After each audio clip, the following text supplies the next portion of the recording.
Shalom, shalom, shalom, chers frères et sœurs, soyez les bienvenus dans cette nouvelle vidéo où nous allons parler de l'hospitalité. Nous allons parler de l'hospitalité parce que, bien aimés dans le Seigneur, nous remarquons que ces derniers temps, les enfants de Dieu deviennent de plus en plus méfiants. Et vu que les enfants de Dieu deviennent de plus en plus méfiants, on a du mal à pratiquer l'hospitalité. On a du mal à accueillir les gens chez nous. On a du mal à faire du bien. Parce qu'on ne connaît pas les gens. On se dit que et si je fais entrer chez moi un sorcier, et si je fais entrer chez moi un malfaiteur, et si je fais du bien, parce qu'on nous a fait croire que si tu fais du bien à quelqu'un, par exemple, si tu donnes de l'argent à quelqu'un qui est pauvre, et si la personne elle est méchante, elle peut utiliser cet argent contre toi. C'est ce que le monde nous fait savoir. Et cela a créé la méfiance dans le milieu chrétien. Cela a créé la méfiance des enfants de Dieu au point où on n'arrive plus à pratiquer l'hospitalité. Alléluia. Alors, il est très important que nous parlons de cela parce que cela fait partie des pratiques chrétiennes. Je ne parle pas des pratiques de la religion, non, mais c'est chrétien. Parce que la parole de Dieu nous demande de faire cela. Donc, en tant que chrétien, en tant qu'un enfant de Dieu, nous devons pratiquer l'hospitalité. Alors, comme nous savons, comme nous connaissons tous, l'hospitalité, c'est quoi? C'est la charité, c'est la libéralité qu'on exerce en recevant ou en logeant gratuitement quelqu'un. Alléluia. Recevoir quelqu'un qui n'a pas d'abri, ou bien offrir un abri à quelqu'un qui est sans abri, qui est dans le besoin. Et vous allez voir que, surtout en Europe, on n'en parle pas. En Europe, il y a des gens qui dorment même dans la rue, parfois même pendant l'hiver où il fait froid. Et il y en a qui ne trouvent même pas d'hébergement. Mais vous allez voir qu'il y a des chrétiens qui passent là, mais qui n'ont même pas à cœur de venir au secours à ces personnes-là. Vous vous rappelez un peu de la parabole que le Seigneur Jésus a donné du Samaritain. Du Samaritain, il y avait un monsieur que les brigands ont frappé, ont laissé comme ça. On disait qu'il y avait des pharisiens, il y avait des docteurs de la loi, tout ça là qui passaient, qui voyaient le monsieur et qui ne viennent pas au secours au monsieur. Mais il y avait un Samaritain qui passait et qui voyait le monsieur dans cet état. Il a pris le monsieur, il a amené le monsieur dans une auberge. Il a demandé à ce qu'on prenne soin du monsieur. Il a dit, il va partir, mais si il y a encore des dépenses à faire, faites-le de retour, je vais vous rembourser. Et le Seigneur nous montre par là combien de fois nous devons assister les personnes dans le besoin. Gloire à Dieu. Et comme je l'ai dit à l'introduction, de nos jours, beaucoup ont du mal à faire du bien par méfiance. D'autres, c'est par la méchanceté, d'autres, c'est par manque d'amour. La parole de Dieu dit dans les derniers temps, l'amour de plus grand nombre vont diminuer. Alléluia, ça peut être l'amour de Dieu, ça peut être l'amour du prochain. Et quand on n'a pas l'amour, on ne peut pas pratiquer la libéralité. On ne peut pas pratiquer l'hospitalité. Alléluia. Quand on n'a pas l'amour, on ne peut pas pratiquer l'hospitalité. Vous savez que l'amour supporte tout. Quand on a l'amour, cet amour va aller au-delà de nos méfiances et on peut prendre quelqu'un pour lui offrir notre hospitalité. Alors, avant de lire quelques passages, je vais dire ceci, bien aimé dans le Seigneur. Oui, il est important d'être méfiant parce que le monde est devenu autre chose aujourd'hui.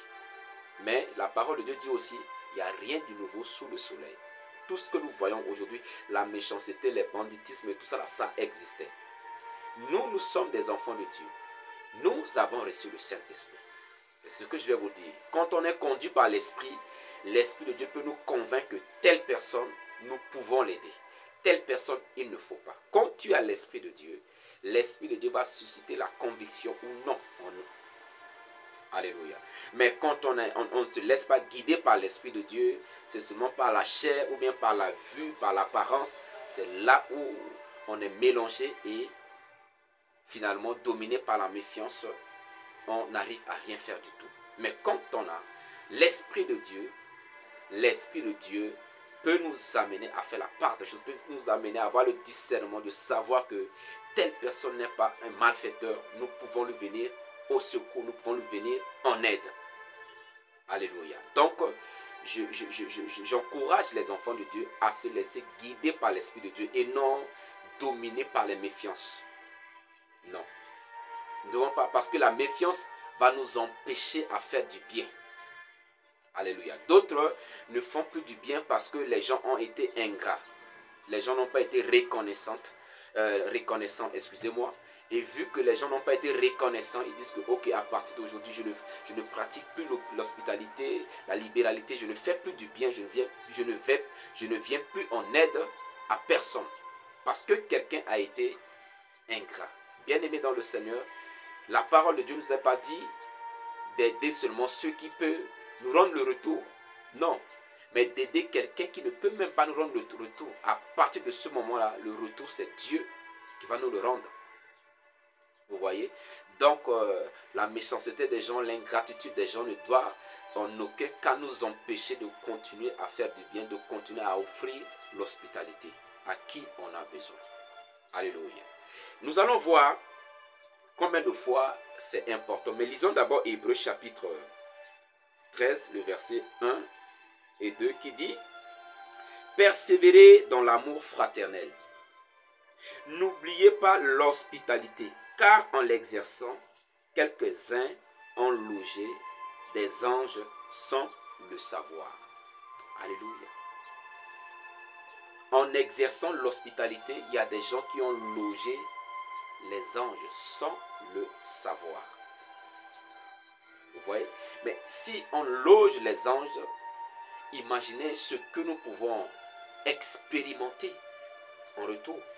Parce que quelqu'un peut dire que mais, loger les anges, bon, qu'est-ce que ça me dit? On ne peut pas loger un ange. Mais si un ange vient, c'est que c'est une épreuve du Seigneur. Et si nous réussissons dans cette épreuve, cela peut ouvrir une grande porte dans notre vie. Cela peut attirer une grande bénédiction dans notre vie. Mais si on échoue, cela peut nous faire perdre beaucoup de choses aussi. Alléluia. Prenons l'exemple avec Abraham. La Bible dit Abraham était là, il y avait la chaleur. Il ne pouvait pas rester sous la tente parce qu'il faisait chaud. Donc il est resté sous un arbre pour avoir un peu de l'air. Et il a vu 3 personnes. Il ne connaissait pas ces personnes. Il ne les connaissait pas.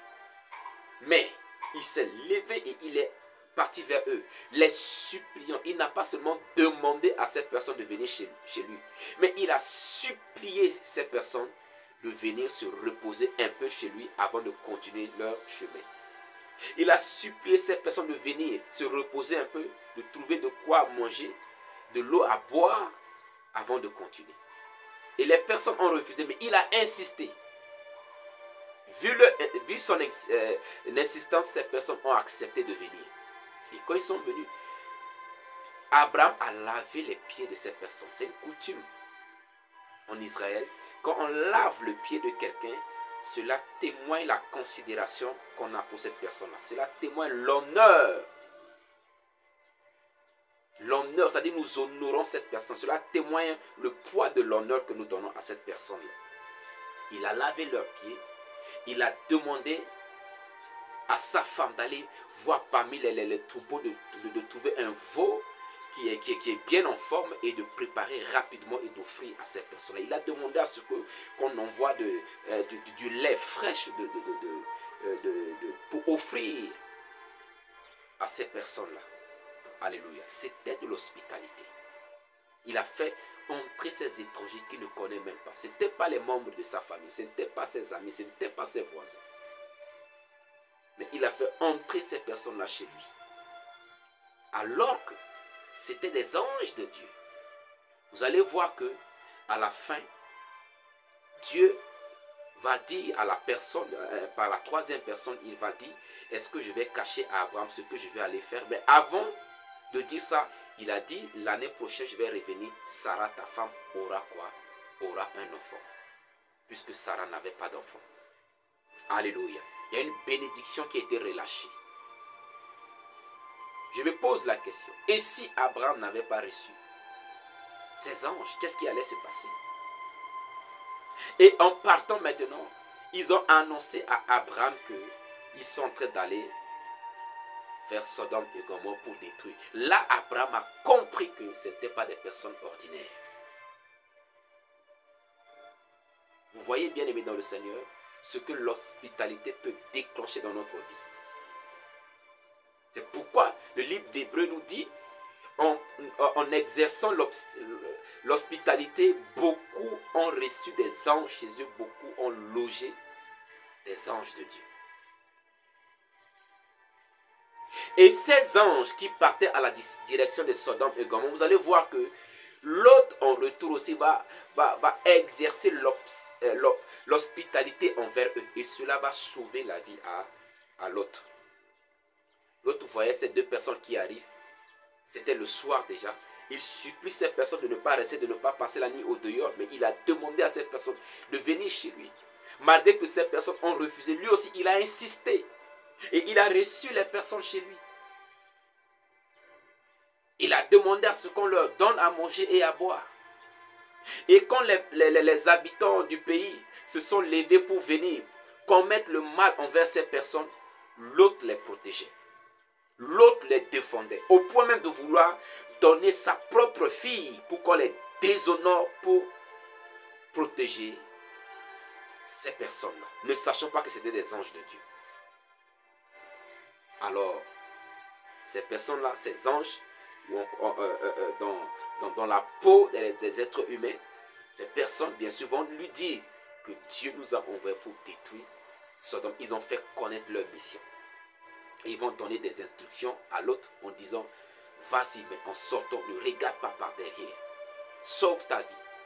Ils ont laissé partir l'autre avant de détruire la vie. Bien aimé dans le Seigneur, je me pose la question. Et si l'autre n'avait pas reçu ces personnes, qu'est-ce qui allait se passer? Quoique Abraham était en train d'intercéder pour pouvoir sauver l'autre, mais il a fallu aussi que l'autre manifeste l'hospitalité. Beaucoup de personnes sont passées à côté de la visitation divine par manque d'hospitalité. Laissez-moi vous donner le témoignage de cette dame qui s'est enfermée dans sa maison. Elle disait qu'elle voulait la visitation divine. Elle a décidé de jeûner 7 jours. Elle dit, elle ne va pas aller au travail, elle ne va pas sortir. Mais elle va rester dans sa maison, prier Dieu pour que Dieu la visite. Et pendant qu'elle priait pour la visitation divine, quelqu'un est venu, il y a une personne qui est venue, il y a un enfant qui est venu le matin frapper à la porte. Elle est sortie en colère parce qu'elle ne voulait pas de dérangement, elle a chassé l'enfant. Elle est rentrée dans sa maison, restée en train de prier, attendant la visitation divine. Vers midi, il y a une dame qui est venue frapper au portail. Elle est sortie, elle a chassé la dame. Elle est retournée, continuer la prière.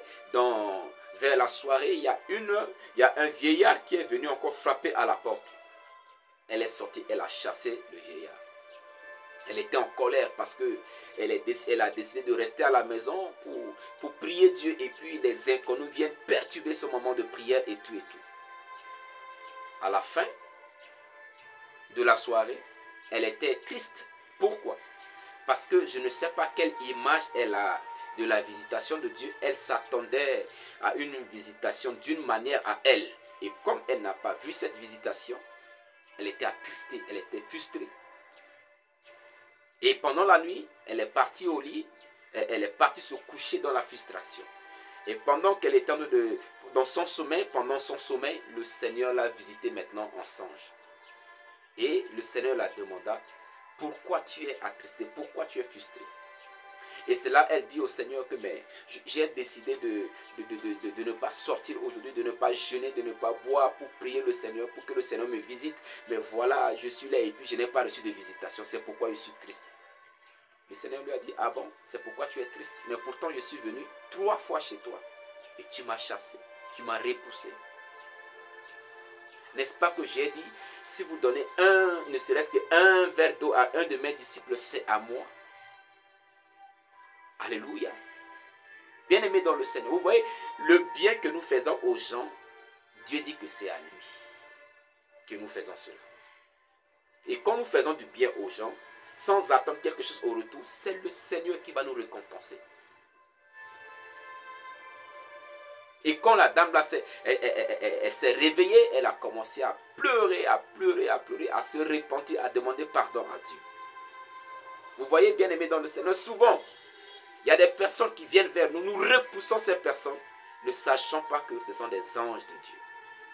Ne sachant pas que c'est Dieu qui est en train de nous mettre à l'épreuve. Voilà pourquoi il est important de pratiquer l'hospitalité, bien aimé dans le Seigneur. Je ne dis pas seulement l'hospitalité, parce que quand on parle de l'hospitalité, c'est comme si c'est seulement le fait de loger quelqu'un. Mais faire du bien en général. Faire du bien. Venir au secours des personnes qui sont dans la détresse. Secourir les personnes dans la détresse. En le faisant, bien aimé dans le Seigneur, d'abord c'est une recommandation du Seigneur. Nous sommes sauvés pour des bonnes œuvres. En tant que des enfants de Dieu, c'est ce que nous sommes censés faire. Voilà pourquoi dans Ésaïe 59, où la Bible nous parle du vrai jeûne. Laissez-moi vérifier, j'espère que ce n'est pas Ésaïe 51, je ne vais pas confondre. Ésaïe. Non, c'est plutôt Ésaïe 58 qui nous parle du jeûne. Quand Dieu parle de vrai jeûne auquel il prend plaisir, il dit quoi? Partage ton pain avec celui qui a faim. Nous devons partager nos pains avec celui qui a faim. Combien de personnes mangent et ils jettent même le reste de nourriture alors qu'il y a des personnes qui ne trouvent pas à manger dans la journée? Combien de personnes ont des moyens, mais avec ces moyens, ces personnes n'arrivent même pas à venir au secours à ceux qui sont dans les besoins? Combien de personnes ont des maisons, ils ont conçu des maisons et ils ont laissé ces maisons-là sont vides comme ça. Parfois c'est la pluie qui est en train de détruire et autres.